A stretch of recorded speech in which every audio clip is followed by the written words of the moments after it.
하나님께서 당신을 통해 메마른 땅에 샘물나게 하시기를. 가난한 영혼, 메마른 영혼, 당신을 통해 주 사랑 알기 원. 한 번 더 하겠습니다. 하나님께서는 당신을 통해, 하나님께서 당신을 통해 메마른 땅에 샘물나게 하시기를. 가난한 영혼, 목마른 영혼, 당신을 통해 주 사랑 알기 원하네. 아멘. 네. 여러분 그거 아십니까? 제가 우리 성도님들 향해서 이렇게 복을 빌어줄 때 합당하지 않으면 그 복이 누구에게로 다시 돌아갑니까? 자신에게로 다시 돌아갑니다. 그러니 우리 옆에 있는 분들 많이 축복하시고 많이 사랑해 주고 그렇게 하시면 좋겠습니다. 우리가 인생을 살다 보면 정말 내 뜻대로 계획대로 잘 진행되던 그 삶이 갑자기 무너지는 아주 돌발적인 위기를 우리가 맞이할 때가 있습니다. 예상하지 못한 사고를 만날 수도 있고 또 건강의 적신호를 만날 수도 있고 이렇게 공들여 쌓아놓은 이런 탑들이 산산조각이 날 때에 사람들은 저마다의 본성을 드러내며 그 위기를 대응하는 그런 모습을 보게 됩니다.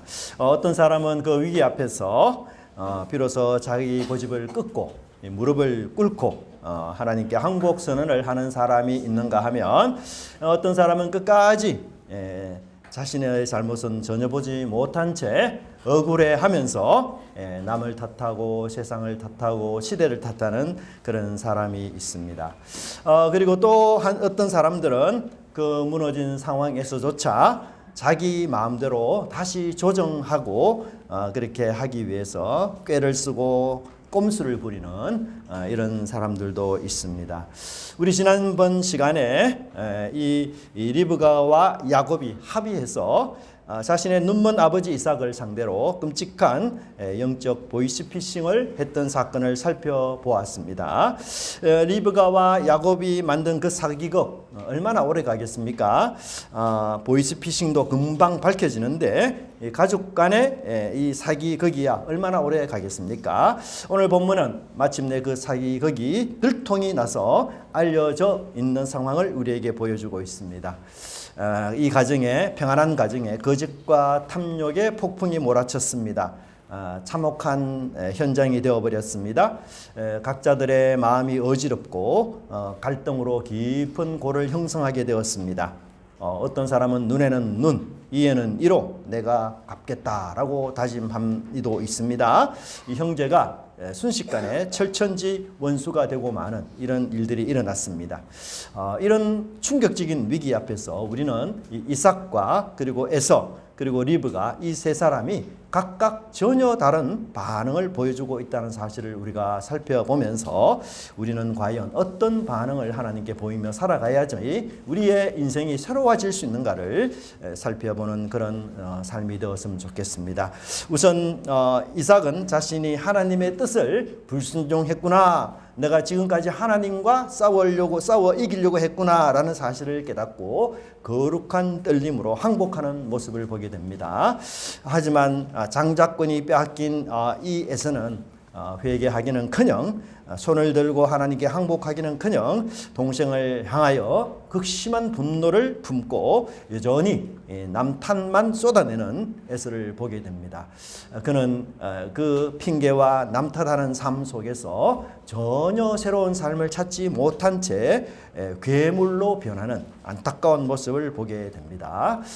또한 마지막으로 이 산산조각이 난 가정 속에서도 여전히 주도권을 쥐기 위해서 다시 야곱을 가스라이팅을 하고 남편을 교묘하게 조정하는 이 리브가를 우리는 만나게 됩니다. 오늘 우리가 시간상 이삭과 에서 두 사람의 이 적나라한 민낯을 살펴보면서 우리의 자신의 영적인 현 주소가 어떤 것인지 돌아보는 그런 시간이 되었으면 좋겠습니다. 우선 첫 번째로는 거룩한 떨림으로 항복하는 이삭을 우리는 만나게 됩니다.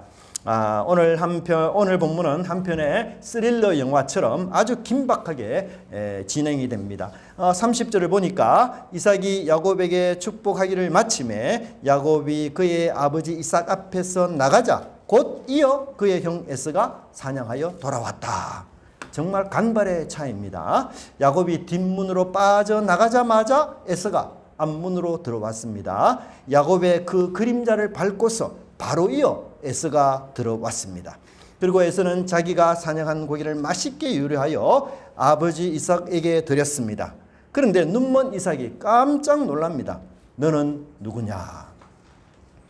나는 아버지 맏아들 에서입니다. 여러분, 이때 이삭이 보인 반응을 성경은 어떻게 말씀하고 있는지를 한번 보십시오. 이삭이 심히 크게 떨며 이르되. 여러분, 이 떨었다는 이 표현은 그냥 간단한 표현이 아니에요. 히브리어가 동원할 수 있는 가장 강력한 어법을 쓴 것입니다. 이삭이 아주 많이 엄청나게 정말 미친 듯이 크고 아주 격렬한 떨림으로 부들부들 떨었다. 자신의 인생 속에서 가장 큰 두려움을 만났던 것이죠. 여러분, 우리 경상도 사람들이 이 많다라는 말을 강조할 때 어떻게 이야기합니까? 억수로 많다. 또 있죠. 천지빛깔이다. 뭐 이런 말도 있고요. 온천지다. 뭐 이런 말도 하지 않습니까? 이 전라도는 또 어떻습니까? 허벌나게 많다. 맞아요. 그리고 또 온팡지게 많다. 뭐 이런 말도 있고. 제가 뭐 강원도도 보니까 억세게 많다. 지천으로 깔렸다. 뭐 이런 얘기를 하는데요. 정말 이삭은 이 당시 허벌나게 너무너무 억수로 이렇게 충격적으로 떨었습니다. 여러분, 이삭이 왜 이렇게 떨었을까요? 야곱의 사기극에 아버지라는 사람이 미련하게도 속았어. 그래서 화가 난 것일까요? 그게 아닙니다. 이삭은 지금 영적인 공황 상태에 빠져 있다고 그렇게 말할 수가 있습니다. 패닉 상태에 이 이삭이 빠진 것입니다. 여러분, 이삭의 마지막 남은 여생에서 자기의 유일한 계획이 무엇입니까? 내가 아주 맛있는 고기를 먹고 내 맏아들 에서에게 장자의 유업을 물려주면서 마음껏 축복하고 그렇게 생을 내가 아주 멋지게 마감하리라. 그 이삭의 계획 누가 맡겠습니까? 걸림돌이 전혀 없었어요. 더구나 이삭과 에서 두 사람의 비밀 협정이지 않았습니까? 이삭의 모든 계획은 순조로웠고 그리고 평화로웠으며 아주 완벽한 계획이었어요. 그런데 두 번째 에서, 진짜 에서를 만나는 순간 이 이삭은 자신의 꿈과 계획이 산산조각이 났다라는 사실을 비로소 알게 되었습니다. 바닥에 엎질러진 물이 되었고 주워 담을 수 없는 상태가 되고 말았습니다. 이삭은 내가 축복한 그 대상이 에서가 아니라 야곱이었구나 라고 깨닫는 순간, 내가 지금까지 경쟁하고 싸웠던 사람은 야곱이나 리브가가 아니라 바로 누구였다? 하나님이었다는 사실을 그가 깨닫게 된 것입니다. 하나님은 이미 리브가의 태중에 아이들이 있을 때에 큰 자가 작은 자를, 어린 자를 섬기리라 이렇게 선포했어요. 그런데 이삭은 그 고기맛 별미에 눈이 멀었습니다. 그래서 하나님의 그 주권적인 말씀을 자기 고집으로 뒤집으려고 그렇게 무던히 애를 썼습니다. 태몽처럼 주어진 계시였지만 아주 시간이 많이 흘렀지 않습니까? 이미 과거의 일이에요. 잊혀질 수도 있습니다. 별거 아닐 수도 있어요. 그때는 그랬지만 지금 수십 년의 세월이 흐르지 않았습니까? 여러분, 이 지금 야곱과 에서의 나이를 계산해 보면 야곱의 쌍둥이니까요, 약 한 70세가 되는 나이입니다. 제가 나중에 좀 구체적으로 이 나이를 설명해 드리겠습니다. 그러니까 한참 시간이 흘렀는데 지금 그때는 그랬지만 지금은 아닐 수 있다 이렇게 생각할 수 있어요. 그래서 이삭은 내게 별미를 주는 에서, 그에게 내가 나의 장자권을 물려주마. 그런데 그 축복이 누구에게로 흘러갔습니까? 자기가 원했던 에서가 아니라 바로 야곱이었습니다. 누구의 뜻이었습니까? 하나님의 뜻하신 대로 야곱에게 흘러가고 말았어요. 이삭은 방금 이 사실을 온몸으로 확인하면서 너무너무 놀라고 너무너무 패닉에 빠졌던 것이었어요. 내가 지금까지 하나님의 그 온전하시고 하나님의 그 선하신 뜻을 꺾으려고 했구나. 내가 하나님을 섬긴 게 아니라 하나님을 지금 대항하고 그렇게 내가 살아왔구나. 이것을 깨달았던 이삭이 그토록 격렬하게 떨고 두려워했던 진짜 이유였던 것입니다. 여러분, 이 장면은 마치 바울이 다메섹에서 우리 부활하신 주님을 만난 것과 같은 장면이었어요. 희미해지던 것이 이제는 또렷하게 분명해졌습니다. 여러분, 우리가 이때 이런 삶을 삽니다. 하나님과 멀어져도 내가 신앙생활 게을리해도 뭐 큰 어려움이 없네, 잘 돌아가네. 그런데 여러분, 우리가 막상 어려움을 겪고 인생의 참 깊은 고난의 수렁이로 빠지게 되면 뭘 깨닫게 됩니까? 하나님과 멀어지면 안 되겠구나. 아주 분명하고 아주 확실하게 깨닫게 되는 거죠. 여러분, 이 두려움에 떨었던 이삭 앞에 별미가 무슨 소용이 있겠습니까? 이런 하나님의 소름 끼치는 간섭, 그리고 그 주권적인 역사 앞에서 여러분, 이삭은 등골이 오싹할 그런 상황에 이르렀을 것입니다.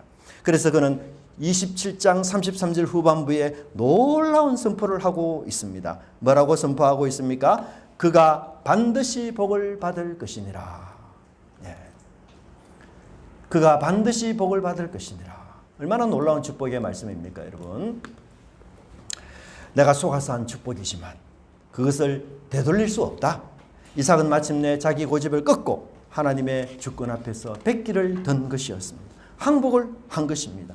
하나님 뜻대로 이루어지시는 것 저는 동의하고 인정합니다. 그러니 하나님의 뜻대로 이루어 주시옵소서.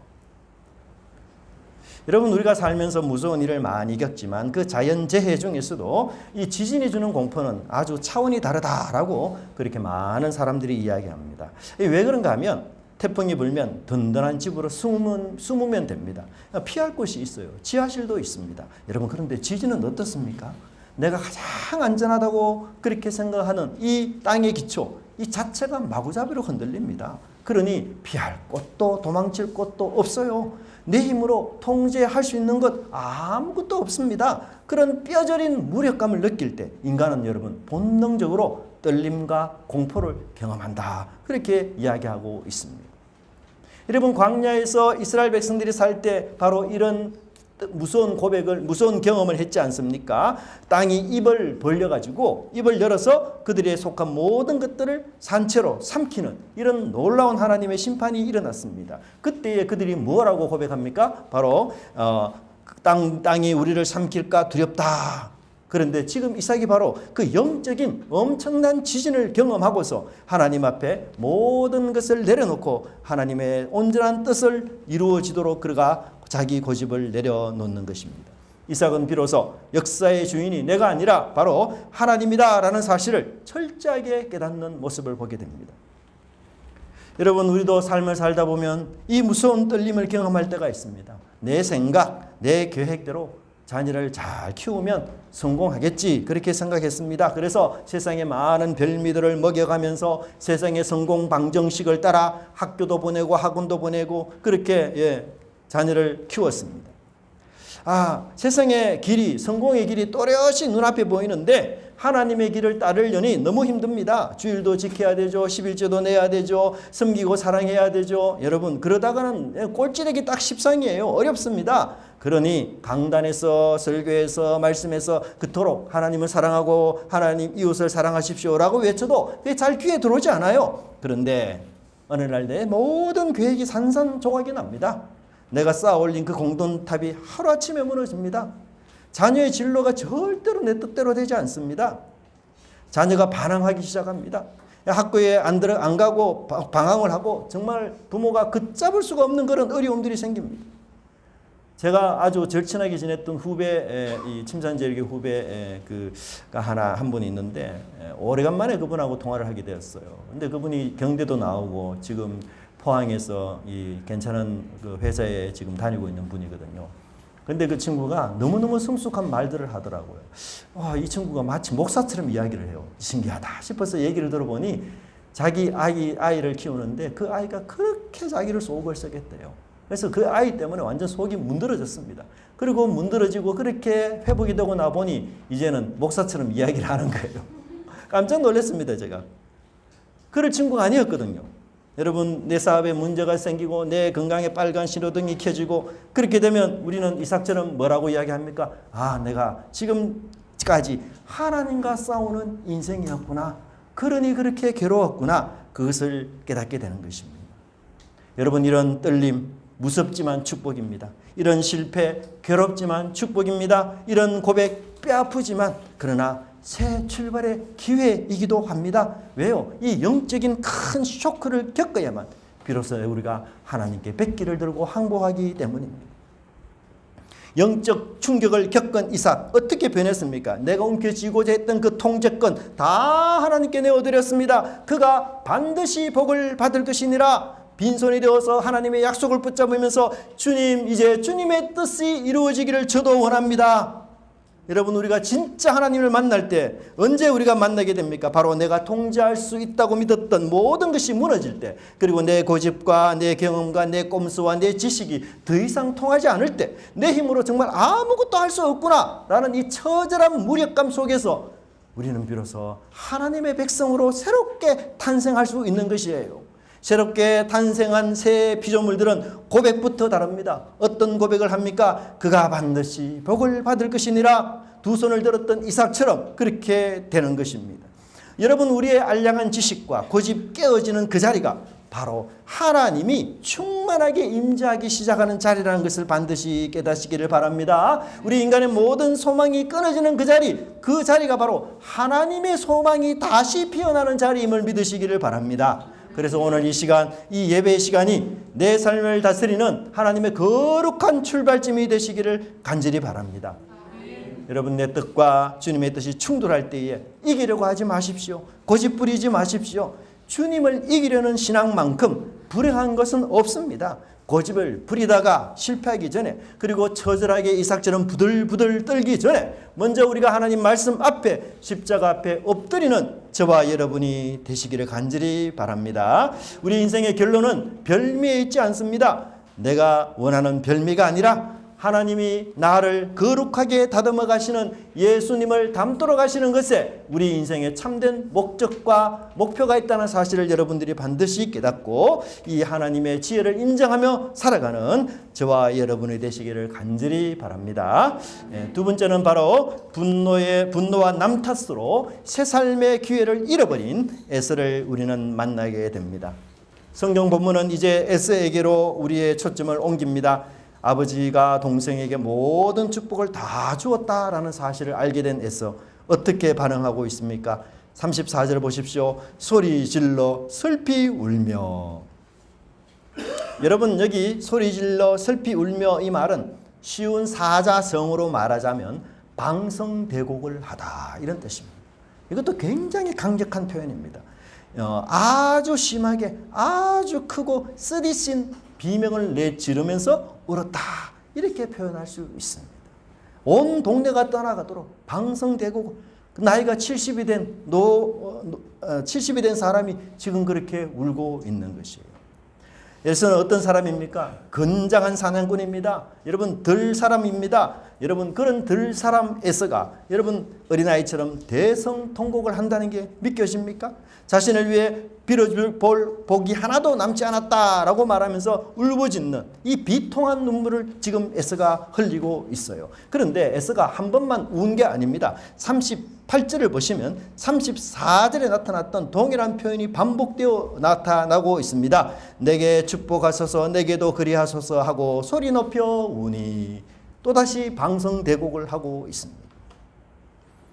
에서가 여러분 아버지 이삭에게 두 번이나 간절히 구해요. 아버지, 제발 제게 복을 좀 주십시오. 남는 복 없습니까? 야곱에게 준 이 복 취소하고 제게 좀 주십시오. 그런데 줄 수가 있는 게 아니에요. 이미 게임 오버입니다. 끝난 일이요. 버스 지나간 상태가 되고 말았어요.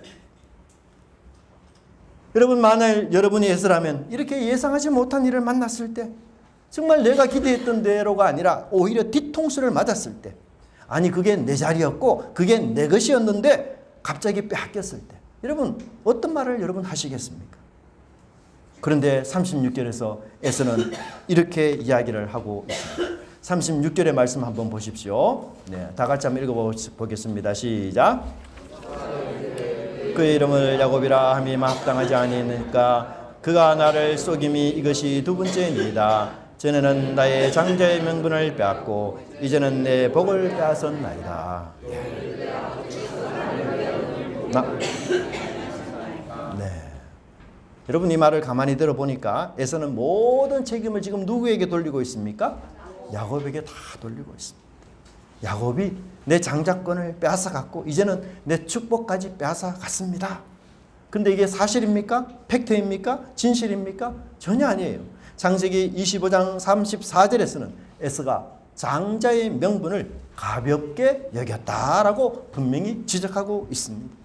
그런 동생이 끓인 붉은 팥죽 한 그릇의 냄새에 이성을 잃고 믿음을 걷어차 버린 사람이었습니다. 자원해서 스스로 장자권을 동생에게 팔아 넘긴 사람이었어요. 그런 영원한 가치보다 그 순간의 식욕을 앞세운 그런 불신앙의 그런 모습을 지닌 사람이었습니다. 그런데 이제 와서 내 동생이 다 빼앗아갔다라고 책임을 전가하고 있습니다. 내 잘못 하나도 없고 오로지 잘못은 동생이야. 이렇게 남을 탓하고 있습니다. 여러분 에서는 핑계 대마왕인 아담의 진정한 후손입니다. 선악을 알게 하는 나무의 열매를 왜 먹었느냐라고 책망할 때에 여러분 아담이 어떻게 대답하고 있습니까? 아담은 자신의 잘못을 인정하기보다도 누구를 탓하고 있습니까? 네, 하나님을 탓하고 있어요. 더 놀라운 것은 하나님이 주셔서 나와 함께 있게 하신 여자가 하와를 탓하는 게 아니에요, 여러분. 하나님을 지금 탓하고 있습니다. 여러분 형과 동생이 싸우잖아요. 아유 엄마가 좀 꾸중을 합니다. 아유 너 동생에게 좀 너 그렇게 양보해. 너는 동생이 태어나기 전에 많은 그 은혜를 입었지 않았느냐. 이렇게 말하면서 형이 그렇게 형을 좀 동생을 너그럽게 대하라고 이야기합니다. 그때 이 형이 이렇게 말합니다. 아니 엄마가 동생을 낳아줘서 그렇잖아. 이런 말이 된다고 생각하십니까? 예? 여러분 이 다른 사람 핑계하고 다른 사람 탓하는 이 사람에게 나타나는 공통점이 뭔지 아세요? 정죄만 하지 회개는 하지 않습니다. 남을 지적하는 손가락은 있지만 두 손으로 자기 가슴을 치며 회개하는 기도는 없습니다. 분노만 있지 새로운 삶은 전혀 있을 수가 없습니다.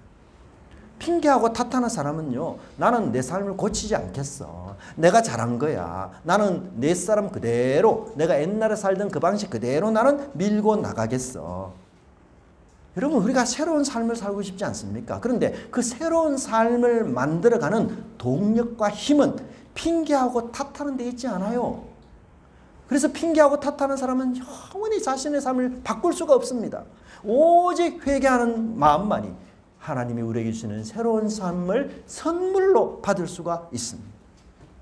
이런 충격적이고도 대성통곡할 돌발적인 사태가 일어났음에도 에서는 자기 죄를 깨닫기는커녕 하나님의 언약을 무시하고 세속적인 욕망을 쫓았던 그 자신의 세속성에 대해서 단 한 방울의 눈물도 흘리지 않습니다. 에서가 대성통곡하는 그 궁극적인 이유는 잃어버린 하나님과의 관계가 안타까워서가 아니라 잃어버린 세상의 유익 때문이었어요.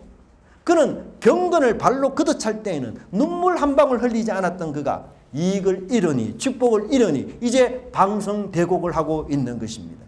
그애가 탄식하는 그 이유는 내 손에 쥐어줄 줄 알았던 그 돈과 권력, 그 축복의 패키지, 그것이 동생에게 뺏겼다는 그 억울함 때문에 그렇게 울고 있어요. 이것은 진정한 회개가 아닙니다.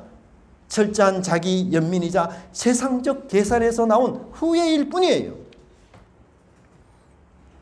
여러분 우리가 학창시절에 혼합물과 화합물에 대해서 배운 적이 있을 것입니다. 혼합물은 뭡니까? 모래와 소금을 섞어 놓은 것이에요.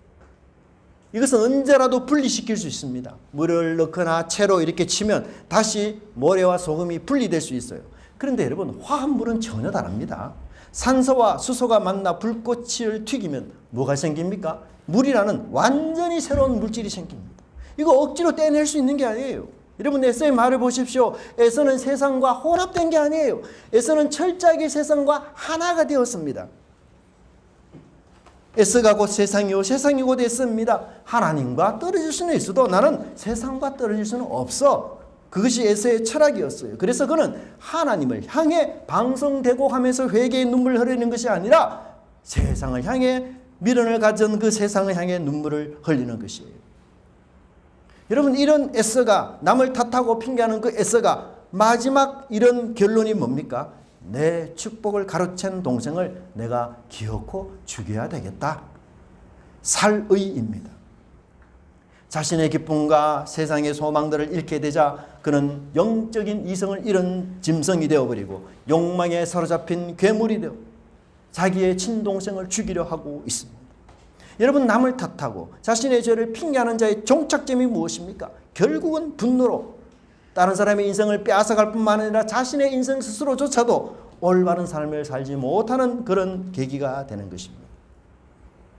여러분, 우리 오늘 많은 기독교인들이 에서처럼 하나님의 언약을 우습게 여기면서 살지 않습니까? 하나님 말씀 불신하고, 그러다가 위기가 찾아오면 다른 사람 복 받는 거 보면서 억울해서 땅을 치고 웁니다. 하나님, 왜 저 사람만 축복합니까? 왜 내 인생은 이 모양 이 꼴입니까? 그리고는 에서처럼 남 탓하기 시작합니다. 시대를 탓합니다. 정치를 탓합니다. 내가 부모님을 잘못 만나서 그렇지, 상사가 나를 짓밟아서 그렇지, 야곱 같은 놈이 세상에 너무 많아서 내가 이렇게 된 거야. 여러분, 철저하게 남을 탓하는 피해자 의식에서는 참된 회개가 찾아볼 수가 없습니다. 여러분, 우리 자신을 한번 진정 돌아보십시오. 우리가 언제 뜨거운 눈물을 흘립니까? 우리가 언제 가장 간절하게 애절하게 에서처럼 방성대국을 합니까? 내 유익을 잃었을 때예요. 내 사업이 망했을 때입니다. 내 주식이 휴지 조각이 되었을 때. 정신을 잃고 옵니다. 제가 주중에 목사님 한 분, 유명한 분 만났는데 그분 아주 큰 교회 목회하시는 분이에요. 근데 성도 중에 한 분이 보이스피싱을 당해가지고 무려 5억을 잃어버렸다고 합니다. 5억. 그래가지고 그것 때문에 우울증이 왔대요. 그럴 만도 하죠. 내가 원하던 직장에서 여러분 떨어졌을 때 우리 가슴을 치고 통곡하고 막 애곡하지 않습니까? 근데 여러분, 내 영혼이 하나님과 멀어졌을 때 우리는 정말 울고 있을까요? 내 안에 하나님 말씀이 사라지고 있습니다. 내 안에 욕심과 욕망이 차고 넘칩니다. 거룩함을 잃어버렸습니다. 내가 너무 세속적인 사람이에요. 그래서 그것을 보면서 가슴 치고 통곡하며 하나님 회개합니다. 용서하십시오 라고 우리가 울어본 적이 얼마나 있습니까? 우리는 하나님을 잃어버린 것에 대해서는 분노하지 않으면서도 하나님이 주시는 그 혜택을 잃어본 것에 대해서는 분노하고 가슴 친다면 에서와 다를 바가 없지 않습니까? 여러분, 내 손해에 대한 안타까움, 내 이익이 사라진 것에 대한 안타까움, 계획이 틀어진 것에 대한 억울함, 그것은 십자가 앞에서의 회개가 아니에요. 세상의 욕망을 내가 차지하지 못한 후회일 뿐이고 더 갖지 못해서 한스러워하는 괴물의 모습일 뿐입니다. 여러분, 오늘 우리는 어떤 상태입니까? 혹시 우리도 에서처럼 세상의 가치관과 완벽하게 결합된 화합물이 되어져서 이런 통곡 앞에서 통곡하면서도 하나님 앞에 회개하지 않고 오히려 괴물로 살아가려고 하고 있지는 않습니까? 여러분, 땅의 기름짐을 놓쳤다고 울지 마십시오. 내 인생의 주인이신 하나님을 향한 경외심을 잃은 그 때문에 여러분, 우리가 회개하고 가슴을 찢기를 바랍니다. 여러분, 우리에게 새 삶을 줄 수 있는 그 하나님께 우리의 모든 것들을 내려놓는 것이 중요합니다. 거짓된 울음, 남을 탓하는 거짓된 지적을 멈추고 내 영적인 나태함, 게으름, 세속성, 이것을 하나님 앞에 십자가 앞에 내려놓고 진짜 회개하여 여러분, 우리가 온전히 회복되는 은혜가 있기를 간절히 바랍니다. 여러분, 후회의 눈물은 결코 우리 영혼을 살리지 못합니다. 오직 내 죄를 향한 애통함, 하나님과의 관계가 끊어진 것을 슬퍼하는 진짜 회개의 눈물만이 우리 영혼을 다시 살립니다. 우리를 새롭게 새로운 인생으로 하나님 만드시는 분임을 꼭 잊지 마시기를 바랍니다. 에서의 이기적인 눈물을 다 닦아내고 이제 십자가를 향해 정직한 회개의 눈물을 회복함으로써 우리 하나님이 주시는 새 삶, 새 일의 은혜가 넘치는 저와 여러분의 복된 주님의 자녀들이 되시기를 간절히 바랍니다. 이 시간 우리 나는 주님을 섬기는 것에 후회함이 없습니다라는 찬양을 하면서 말씀을 생각하며 우리 기도하는 마음으로 찬양했으면 좋겠습니다. 나는 주를 섬기는 것에 후회가 없습니다.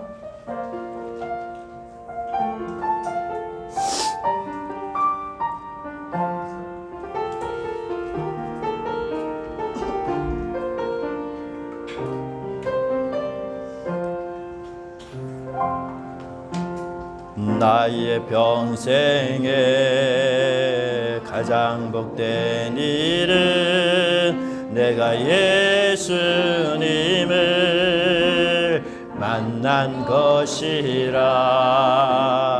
나의 평생에 가장 잘한 일은 내가 예수님을 주로 섬긴 것. 세상 살 동안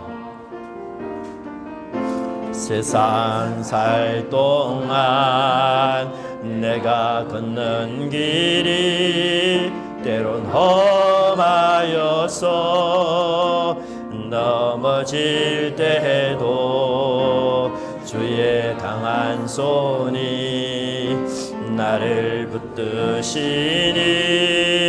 나는 예수님만 주로 섬기며 살리.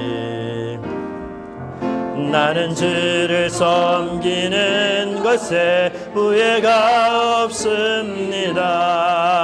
내가 걸어온 모든 시간 다 주의 은혜니 내가 걸어갈 모든 날도 주만 섬기며 살리. 오직 예수 이름 부르며 살아가리. 나는 주를 섬기는 것에 후회가 없습니다.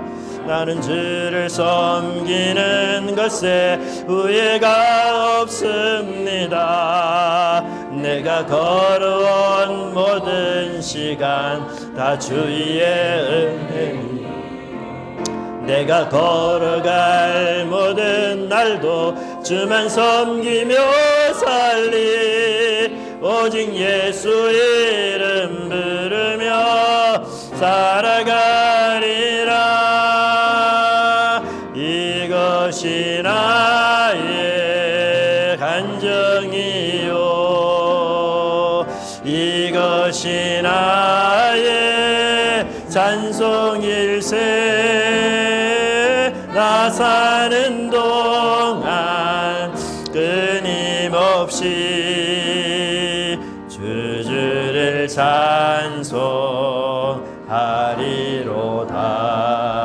아멘. 오늘 말씀 생각하시면서 여러분, 하나님 저희 충격적이고 힘든 일, 내 계획과 내 모든 삶에 아버지 목적하는 바가 뒤틀려졌을 때에 아버지 이삭처럼 우리 주님께 온전히 맡기는 저희들 되게 하여 주시어서 새 삶 살아가는 저희들 되게 하여 주시고, 아버지 내 희망이 끊어진 곳에 우리 주님의 새로운 소망이 이어짐을 저희들이 믿고, 주님을 향하여 저희들의 자신들을 다 낮추고 우리 주님의 온전한 뜻만이 거룩하게 이루어질 수 있도록 주님 저희들 회개하며 주님 앞에 다시 나가는 인생 될 수 있도록 다 같이 한번 기도하도록 하겠습니다. 사랑의 아버지 하나님, 우리가 깨어지고 넘어지고 쓰러진 그 자리에 아버지 하나님, 우리의 모습들, 연약한 모습들 회개하고 내려놓고 우리 하나님께 대항했던 지난날의 잘못들 하나님 다 내려놓으며 오직 우리 하나님만을 다루고 믿고 의지하는 데들 되게 하여 주옵소서. 에서처럼 아버지 하나님 남을 탓하고 시대를 탓하며 핑계하며 아버지 하나님이여 정오에 쳐서 아버지 하나님이여 우리 인생을 망칠 뿐만 아니라 다른 사람의 인생까지도 망치는